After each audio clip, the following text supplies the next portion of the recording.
Good morning, everyone. My name's Dan Mann, and this is the Twice Baked Baked Potato.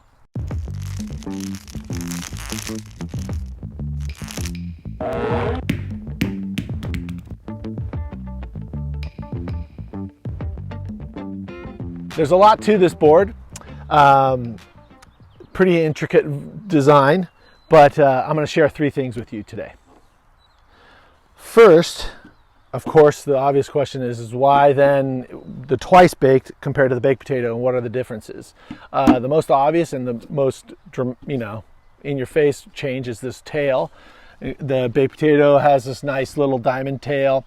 This is a chopped off, totally not hard squash because it's nice and elliptical here, but this is totally flat here, and that gives you a nice little release and break through churns. It's really allowed for a nice sensation in the in going through churns right at the end of a churn. It's nice little release, a little bit of like quicker release than normal, little flickierness. I also changed another design feature. I split a V panel right off the tip of the tail, and that, because of the extra chirpiness or the kind of releasiness, I don't know if that's even a word, of the tail like that, I wanted to create a little more hold, a little more stability and predictability with the little tiny bit of V panel right there without losing that lifty, real fast flying feeling of a groveler, of a good groveler. So the other thing you notice with the twice baked compared to the baked potato is that it's just a little more svelte. It's a little less chunky and clunky, especially out the tail. Has this nice tapered, nice thinned out tail. Out on the rail, I brought that down. It's just as we've all gotten better at surfing and understanding how we want to ride our grovelers, this is just addressing that. It's a little more performance oriented without losing the unbelievable paddling and unbelievable skatey ability through flat dead sections. When you look up here at the nose, it's more foiled out. There's a tiny bit more rocker.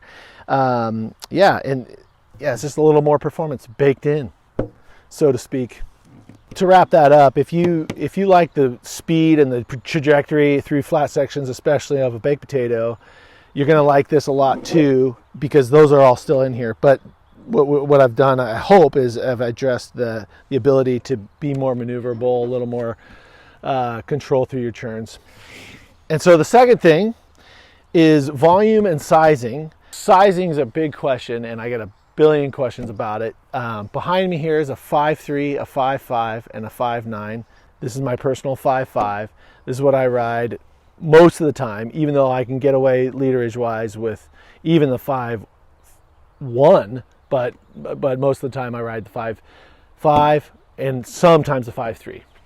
If you're not sure, not willing to try different ones, or don't have access to trying different ones, just stay in the 2 liters more than your regular shortboard.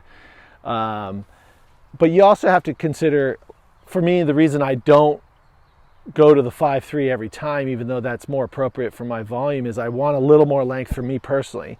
I like a little more length in the rail line, and I like a little more trajectory in swing underneath my feet. I felt like I was standing on either end of it on the 5.3. I just felt, I'm a taller, skinnier guy, and so I felt kind of apey on the shorter ones, even though they're a lot of fun. I've ridden the 5.1 too, and those are super fun too.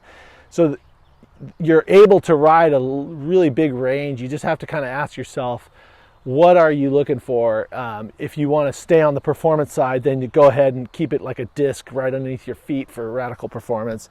If you are wanting to have it be a cruiser glider thing, like I was saying, like I have a 5.11, but just to focus on 2 liters more than your regular board and match that literage with the length that feels right to your body shape, I guess.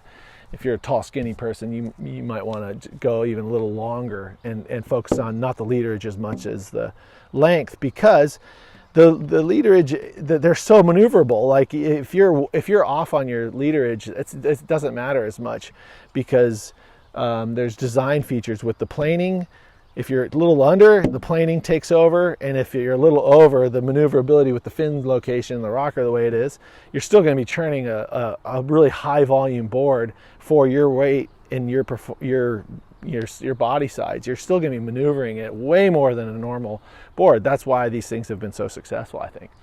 Now the third thing here is something I'm going to teach you that was taught to me by my old buddy Stu about ping. And so here's the ping. This is what we're looking for. I grab it by the fin and then hit it right about where you duck dive on your right hand.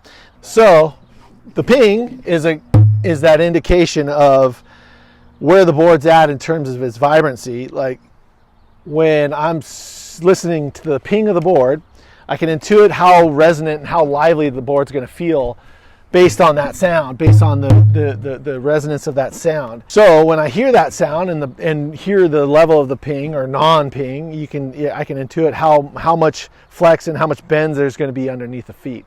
So that brings us to the question of why is the twice baked released in TimberTech instead of helium or LFT?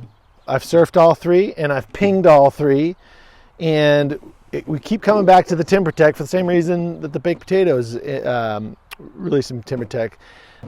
With this particular shape, with the dimensions the way they are, the outline, the way everything goes, the grovel and the sprightliness comes a lot from the shape.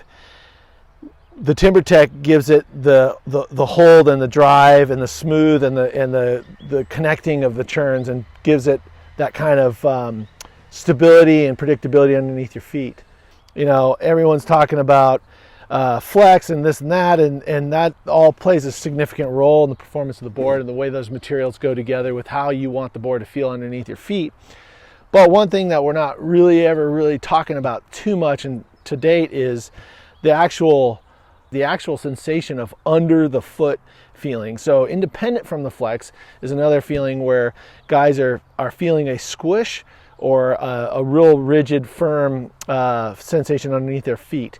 To me, I like the real quick, hard, sensitive response. I like to be barefoot a lot too, so maybe it's connected with that. But I think that the quicker response of what's happening to you, the sensory of all of that coming back into you with this hard surface of the wood, is what suits what we're looking for with the performance of the board the most. TimberTech lends itself to the overall sensation of what the board's trying to achieve, which is, you know, a wide range of surf that it's good for, and a long-lasting board in your quiver that you hopefully don't ever want to get rid of, or if you do, you give it away to your grandchildren. So technically what's going on here with the TimberTech on the twice baked here is an EPS core, Paulownia wood skin, and has the bioresin with a little bit of fiberglass sandwiched in on the sandwich construction and laid up over the top of it to give it a nice,